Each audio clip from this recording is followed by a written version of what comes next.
Welcome to the second part of Module 16 of Modeling and Simulation. In this module, we will continue to address collectives. Let's take a look at the wild dog model. The model that we're going to build talks about African wild dogs, an endangered species that lives in packs.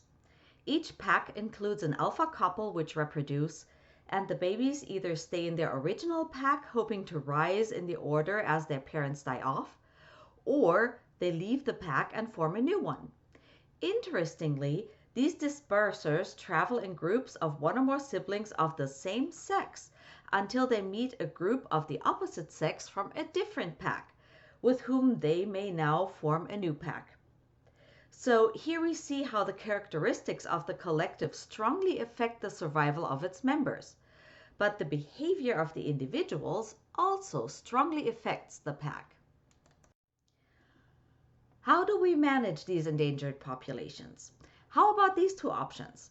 We can either increase the carrying capacity, that is the size of the reserve, or decrease the number of other predators like lions. Or we can reduce the mortality of the dispersers. To choose the best strategy, we will need to identify the grouping rules. We assume that the frequency with which packs produce pups decreases as total population of dogs increases. Also, we know that 50% of the time each year, subordinate adults leave their pack as dispersers as a same-sex group. When two disperser groups of opposite sex and from different packs meet, they usually form a new pack. The annual mortality rate varies with dog age and is much higher for dispersing dogs than for those in packs. So how are we going to model these rules? We will model the individual dogs because many processes depend on individual variables such as age or sex or social status. But we also have two important collectives, namely the packs and the disperser groups. This means we need three breeds. We need dogs, packs, and disperser groups. We can use the behavior of the dogs and the collectives as stochastic submodels with the probabilities that we can find in our research, such as reproduction, dispersal decisions, and mortality. The purpose of the model, as shown in the yellow box here, will be to optimize the living conditions of this endangered species in order to stabilize and hopefully increase their population size. In the following slides, you'll see the ODD. Take a look at each section so that you have a good understanding of what the code will try to do. Here are the components of our model. The model includes three kinds of agents: dogs, dog packs, and disperser groups. Dogs have state variables for age and whole years, sex, the pack or disperser group they belong to, and social status. The social status of a dog can be pup, meaning its age is 0, or yearling with an age of 1 year, subordinate, meaning age of 2 or greater, but the dog is not an alpha, alpha, the dominant individual of its sex in a pack, and disperser, meaning the dog currently belongs to a disperser group, not a pack. Dog packs have no state variables except for a list, that is an agent set of the dogs belonging to the pack. Disperser groups have a state variable for sex and an agent set of member dogs. The time step is 1 year and the model is non-spatial, which means that locations of packs and dogs are not represented. Here is our strategy for the model. With each tick, the age of all dogs is incremented and their social status variable is updated according to the new age, including that of alpha males and females. Secondly, reproduction. Packs determine how many pups they produce. If the pack does not include both an alpha female and an alpha male, no pups are produced. Otherwise, the probability of a pack producing pups depends on the total number of dogs in the entire population at the current time step, which we will call N. We use a logistic function to model the probability of a pack reproducing. Those are the major steps. More information on the next slides. Please pause the video at this point to read about how we will model dispersal, dog mortality, and the mortality of collectives. Lastly, pack formation. Here is how we will model this complex activity. Note that the order in which disperser groups execute the action in this second paragraph is randomly shuffled at each time step.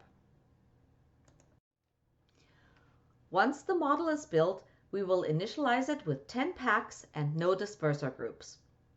The number of dogs in each initial pack is drawn from a Poisson distribution with mean of 5. The sex of each dog is set randomly with equal probabilities, and the age of individuals is drawn from a uniform integer distribution between 0 and 6. Social status is set according to age. The alpha male and female of each pack are selected randomly from among its subordinates. Since we will use a logistic function in this model, let's explore what that is. In the graphic on the right, you see two lines, a blue one and a yellow one. The blue line depicts a linear function in which y equals the intercept b0 plus the coefficient b1 times the input x. That's a regular regression function in which every input x produces a different output y. For our purposes of predicting the probability of either joining a pack or not, or dying or not, such a linear function is not useful. We need a function that can use any input x but produce an output between 0, that is 0%, or 1, that is 100%. That's sort of what a logistic function does.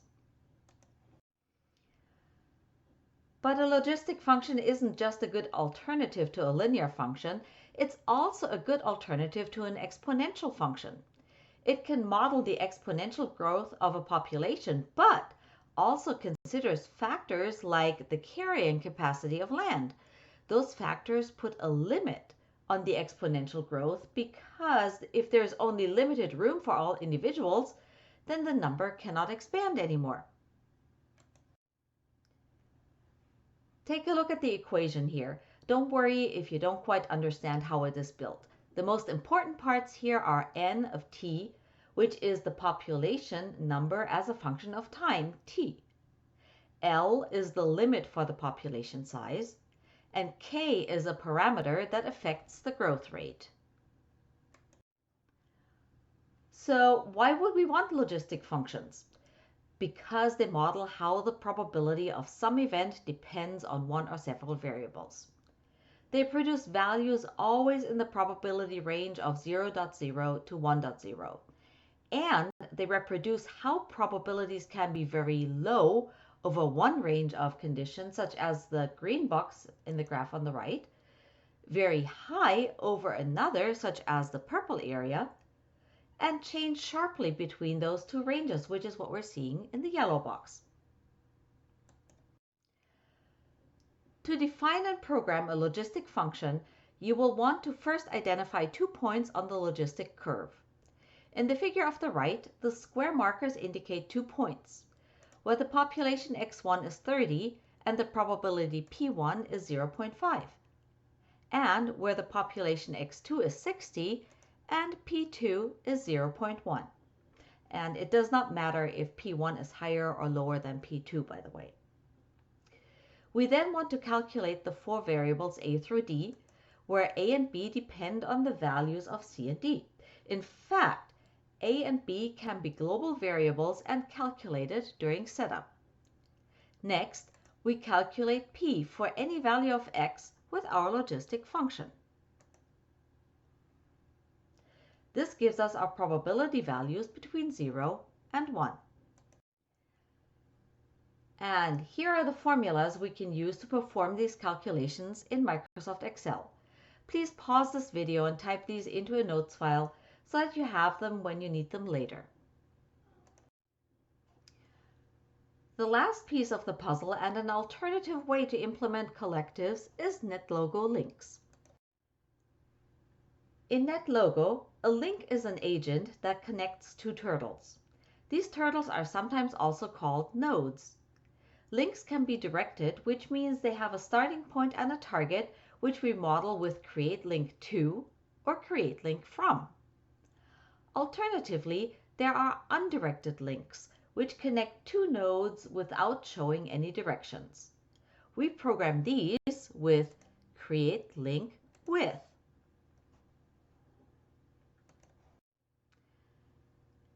Here is more information about links. Note that the endpoints of links are labeled end1 and end2, of which end1 is the older one. Links can be out links, that is outgoing, or in links, that is incoming. You'll want to be careful about directed and undirected links. Take a look at these rules here. Mostly though, don't mix directed and undirected links in the same model. It is possible to use links to draw different layouts in NetLogo, such as a circle, a tree structure, which we call radial, and an anchor set.